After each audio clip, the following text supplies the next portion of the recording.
하나님 아버지, 오늘도 이 귀한 예배를 드릴 수 있도록 인도하심을 감사합니다.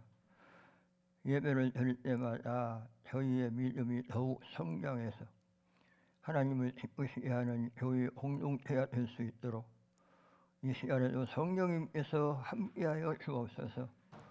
예수님 이름으로 기도드립니다. 아멘.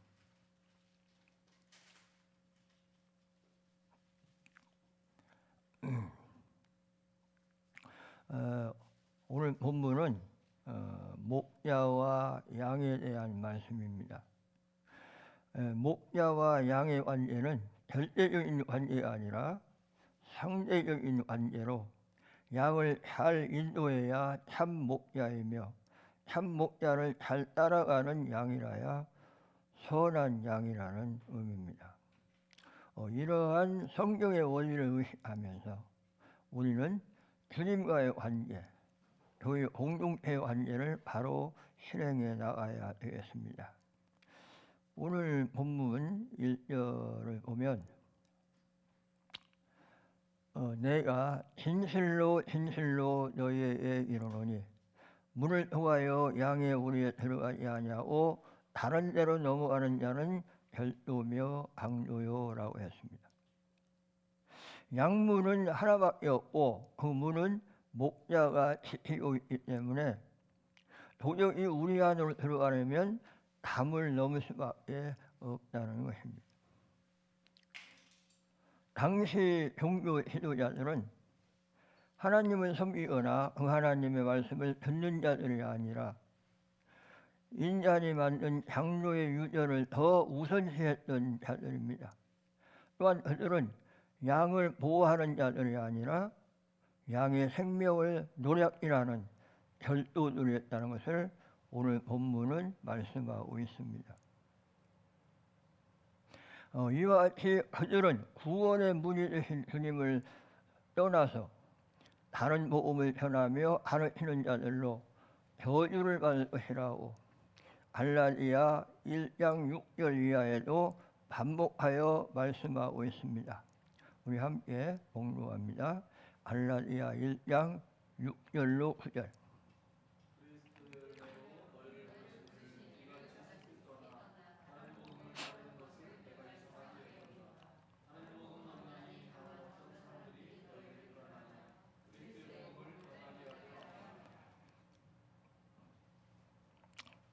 구절까지 했어요?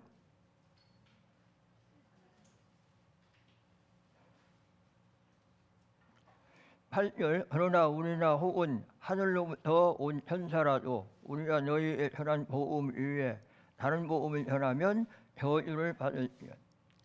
우리가 전에 말하였거니와 내가 지금 다시 말하노니 만일 누구든지 너희가 받은 것 위에 다른 복음을 전하면 저주를 받을지어다.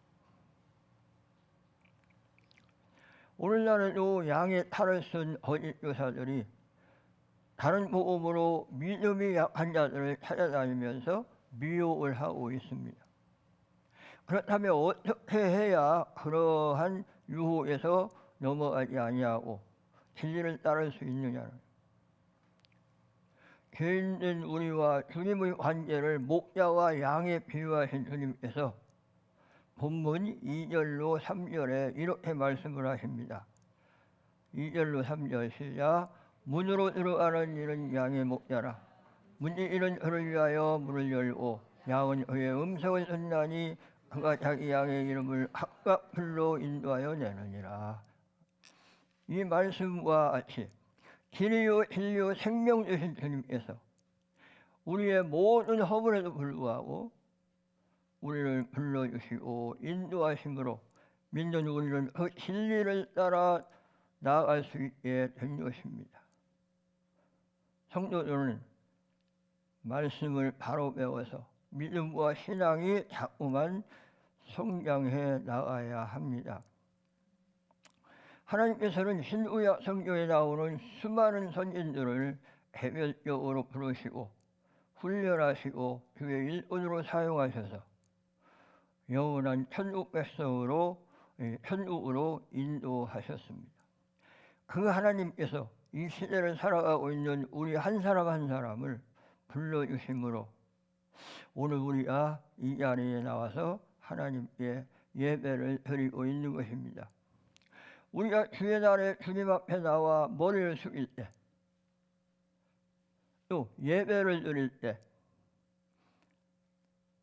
말씀을 들으면서 찬양을 올릴 때, 울컥하면서 눈시울을 적시는 것은 각자 다르겠지만 한 주간 동안 예배의 삶을 살기 원했지만 연약하고 죄뿐인 우리를 용서하시고 사랑으로 품어주시는 그 주님의 구속의 은혜가 너무 감사해서 눈시울이 붉어지는 것입니다.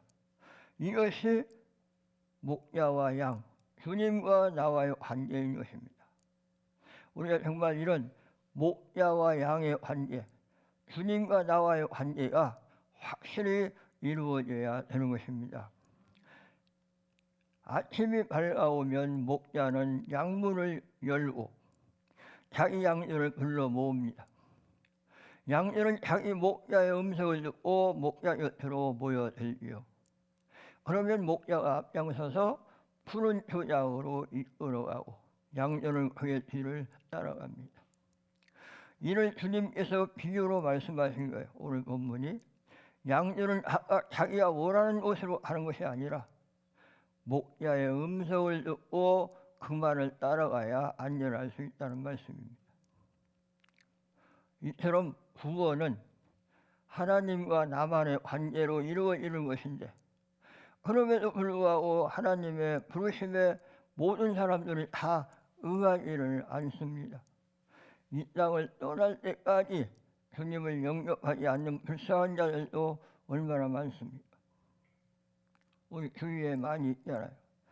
그래서 먼저 믿는 우리는 그러한 불쌍한 영혼들을 주님 앞으로 인도하는 일에 힘써야 되겠습니다. 양들이 목자의 음성을 듣고 따라가듯이 우리도 주님의 말씀에 귀를 기울이면서 그 주님을 따라가야 따라가야 되는데 말씀에 무지하면 가장 귀한 진리의 말씀보다는 세상 것에 더 관심을 가지게 되는 거예요. 그래서 믿는 성도들은 목자의 음성에 예민한 양처럼 진리의 말씀을 귀담아 들을 수 있는 영의 귀가 열려야 됩니다. 그 의미의 말씀이 오늘 본문 4절 5절입니다. 함께 공부합니다. 자기 양을 다 내놓은 후에 앞서가면 양들이 그의 음성을 아는 오로 따라오되 타인의 음성을 알지 못하는 오로 타인을 따르지 아니하고 도리어 도망하는. 아멘. 양은 신체 부위 중 귀가 가장 잘 발달되어 있어서 자신을 인도하는 목자의 음성을 알고 그 말을 따릅니다. 그리고 낯선 자는 관심도 두지 않고 도리어 도망한다고 오늘 말씀이 이렇게 기록되었습니다. 그런데 오늘날 광명한 천사처럼 가장을 하여 다가오는 거짓 목자들의 미혹에 넘어가는 자들이 상당히 많습니다. 그래서 성경은 우리에게 뭐라고 했어요? 깨어라, 근신하라, 정신 차려라. 또 뭐예요? 세월을 아끼라, 거짓 선지자들을 삼가하라. 이렇게 이런 말씀들을 수없이 반복하고 있습니다. 그러므로 우리는 예배 때마다 말씀의 귀를 기울이고 진리의 말씀을 경청해서 에베소 4장 13절 말씀과 같이 믿음과 신앙이 성장해 나가야 하겠습니다. 함께 볼까요? 에베소 4장 13절 우리가 다 하나님의 아들을 믿는 것과 아는 하나 되어 온전한 사람을 이루어 그리스도의 장성한 분량이 충만한 데까지 이르리니. 그럴 때 청각이 예민한 양들처럼 세상 유혹에 치우치지 않고 참목자이신 주님만을 따를 수 있는 것입니다. 그런데 오늘날 많은 신자들이 이사야서의 말씀처럼 진리의 말씀을 들어도 깨닫지 못하고 보이는 보아도 알지 못하도록 영의 귀가 막히고 영의 눈이 감이는 이런 현상들이 일어나고 있습니다. 왜 그럴까요? 그 이유는 최초 아담과 하와를 유혹했던 바로 그 사탄이 지금 이 시대에도 여전히 우는 사자처럼 삼킬자를 찾아다니며 미혹을 하고 있기 때문입니다. 믿는 성도들은 항상 영적으로 깨어 있어야 됩니다. 주님께서 원죄로 인하여 영이 죽어버린 인자를 구속해 주셨는데 또다시 타락하여 실족하게 된다면 이 얼마나 불행한 일이냐는 것입니다. 믿는 성도들은 어떤 유혹에도 흔들리지 않도록 항상 성령님의 인도하심을 받아야 합니다. 그럴 때 영의 귀가 열려서 주의 말씀이 들려지고 깨달아지는 것입니다. 양들이 푸른 초장에서 풀을 뜯는 모습이야말로 평화의 상징입니다. 그래서 사람들은 그러한 양떼들을 보면서 평화로움을 연상합니다. 그러나 양 자체는 역겨운 냄새와 무분별한 천방지축으로 평화의 상징이라기보다는 너무도 불결한 동물입니다. 그럼에도 양들이 평화의 상징일 수 있는 것은 그 모든 역겨움을 마다하고 날마다 살아오로 인도하는 목자가 함께하기 때문입니다. 이와 같이 믿는 우리가 매일 반복하여 짓는 죄악과 허물에도 불구하고 그리스도 안에서 영원히 평화를 누릴 수 있는 것은 주님께서 친히 십자가 보혈로 우리의 죄악을 날마다 씻어주시고 당신의 빛으로 우리를 인도하시며 참 목자가 되어주시는 까닭이죠. 그러나 이 설명만으로는 충분하지 않습니다. 그래서 오늘 본문 7절은 이렇게 증거하고 있습니다. 시작. 그러므로 예수께서 다시 이르시되 내가 진실로 이제 너희에게 말하니 나는 양의 문이라. 2절에서는 주님께서 양의 목자라 말씀하셨습니다. 또 여기 7절에서는 양의 문이라고 이렇게 말씀합니다. 그렇다면 양의 문이란 어떤 의미가 담겨 있느냐? 이 중동 이방에서는 목자와 양들이 대부분 들판에서 야숙을 합니다. 일단 야숙기가 결정되면 목자는 양들이 무사히 밥을 지낼 수 있도록 가설 울타리를 만듭니다. 특이한 것은 출입구에 문을 따로 달지 않고 목자 자신이 출입구에서 스스로 문이 되어 주는 거예요. 밤사이에 도둑이나 맹수가 출입구에 누워있는 자신을 넘지 않고는 양을 끌고 갈 수 없게 하기 위해서 그렇게 하고 있습니다. 이처럼 자신의 생명조차 아끼지 아니하고 양들을 안전하게 지켜 보호하는 그가 바로 목자라는 것이죠. 양문에서 목자가 밤을 새워 지키기 때문에 연약한 양들을 그 목자로 하여금 안전하고 평안하게 쉼을 얻게 되는 것입니다. 실제로 91년 2월 중국의 양자강을 그 발원지에서부터 하루에 이르기까지 다큐멘터리가 TV에 방영됐는데 세계에서 제일 높은 곳에 거주하고 있는 티베트의 이 아르마시가 소개되고 있습니다. 당시 42살이었던 아르마시의 직업은 그 고원지에서 양을 치는 목자였습니다.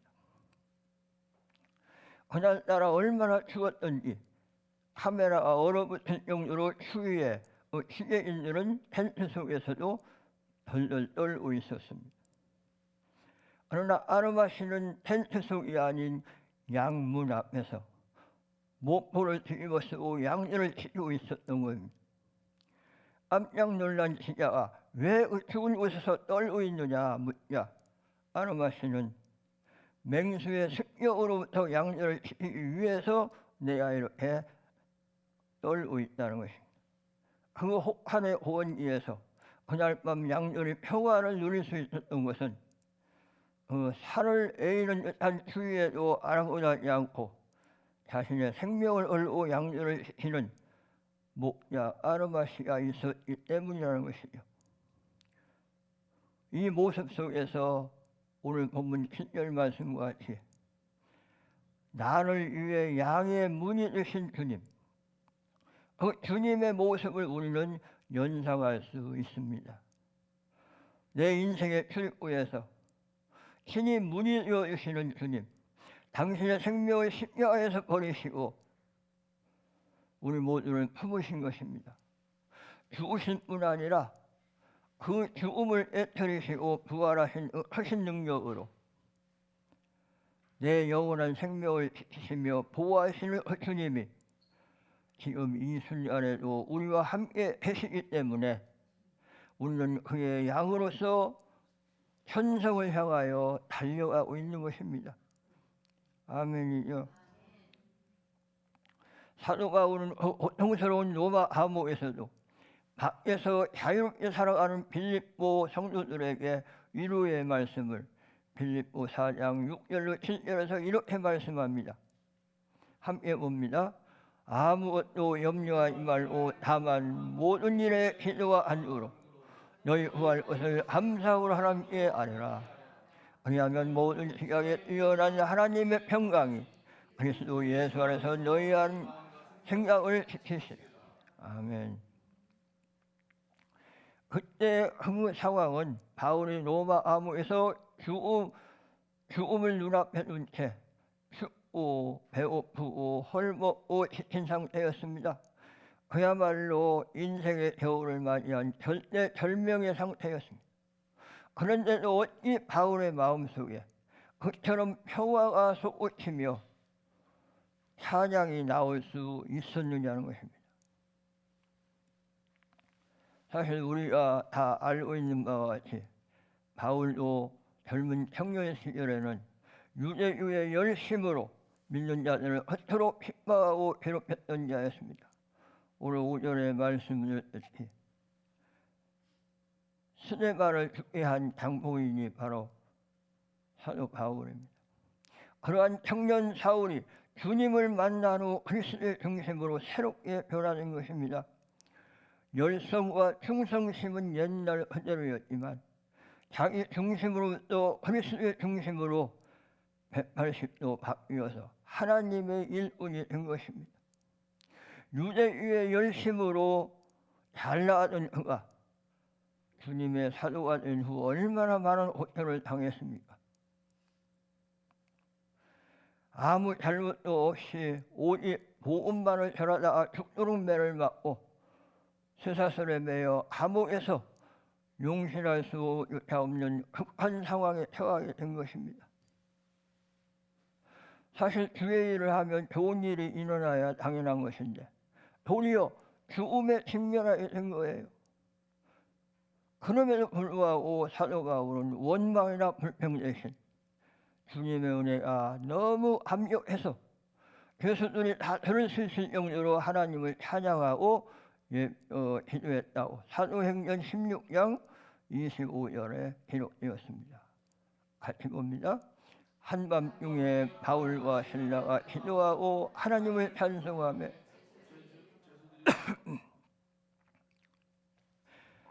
인간으로서 어떻게 그럴 수가 있겠습니까? 그러나 바울은 주님께서 다메섹 도상에서 나를 만나 주시지 않았다면 나는 영원히 멸망의 자식이 되고 말았을 텐데 부활의 주님께서 자신의 구속주가 되심을 확신했기 때문에 그래서 죄인 중에 죄수인 자신이 감히 주님을 위하여 고난받을 수 있게 되었다는 그 사실 자체만으로도 다시 말하면 구속의 은혜가 너무 감격해서 잠시 동안 그 고통 속에서도 기쁨과 찬송과 기도가 터져 나왔던 것입니다. 물론 이런 기쁨이 있어요. 이 믿음이야말로 그러하지 아니하실지라도 다니엘 3장에 사드락 메삭 아벳느고의 불굴의 신앙 바로 그것이 아니었겠는가.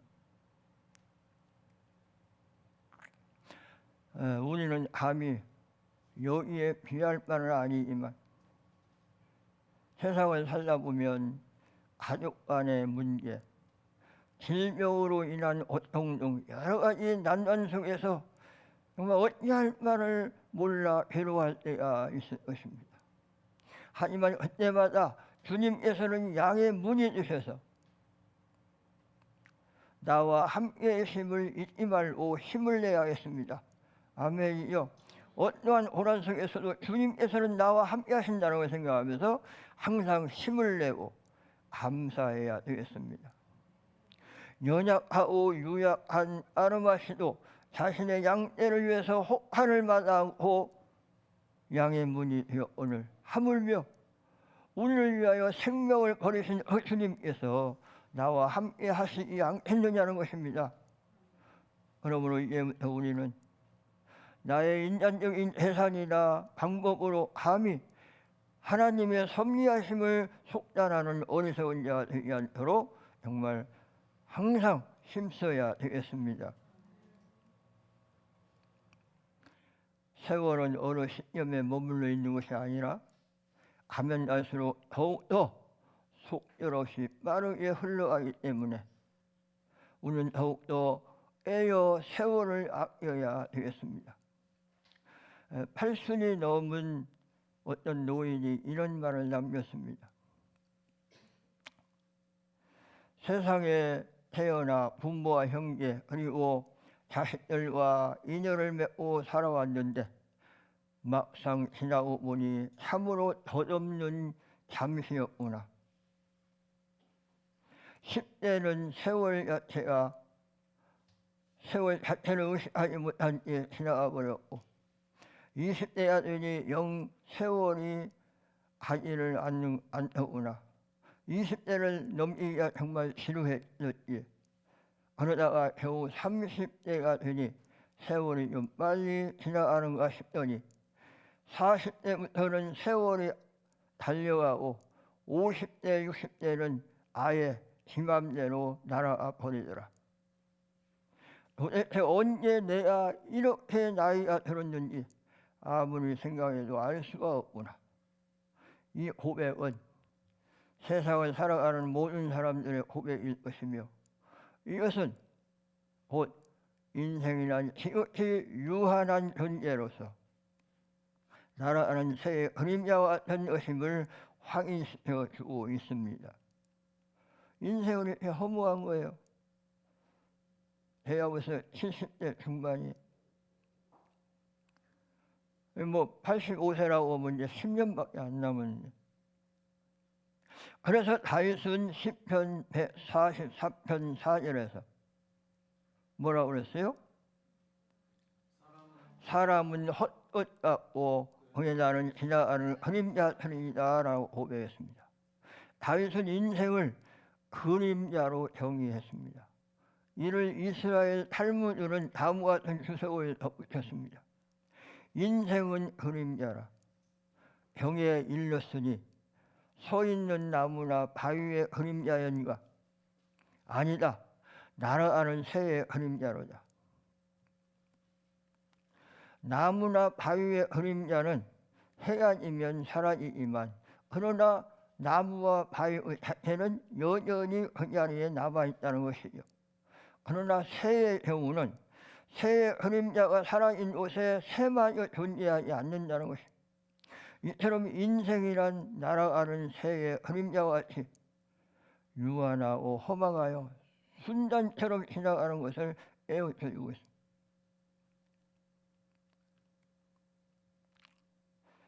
그렇다고 사라져버린 지난 세월을 한탄하거나 탄식만 하고 있을 필요는 없습니다. 왜 그렇습니까? 믿는 우리는 주님께서 주신 참 생명의 삶 속에 살아가고 있기 때문입니다. 아멘이요. 다르죠. 여기서 말씀하는 생명은 이 원문의 교회라고 하는 영원한 영적 생명을 말씀합니다. 믿는 우리는 이러한 영적 생명을 가장 소중히 여겨야 되겠습니다. 그런데 덜 중요한 세상 것으로 인해서 하나밖에 없는 나의 영원한 생명을 상실한다면 이 얼마나 안타까운 일이라는 것입니다. 생명은 자라나는 것으로 앞에서 함께 읽었던 에베소 4장 13절 말씀같이 그리스도의 장성한 분량이 충만한 데까지 이르도록 성장해 나가야 되는 것입니다.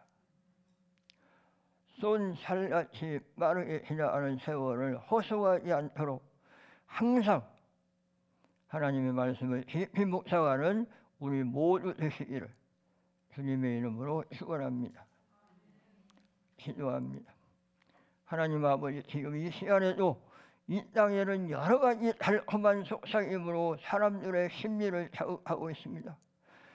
불신 세상뿐만 아니라 종교계 안에서도 거짓 목자들이 여기저기서 복음이 아닌 다른 교리로 양의 탈을 쓰고 광명한 천사처럼 다가오고 있습니다.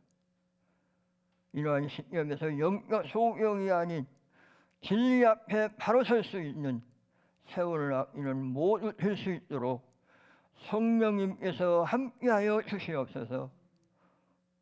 예수님 이름으로 기도드립니다. 아멘.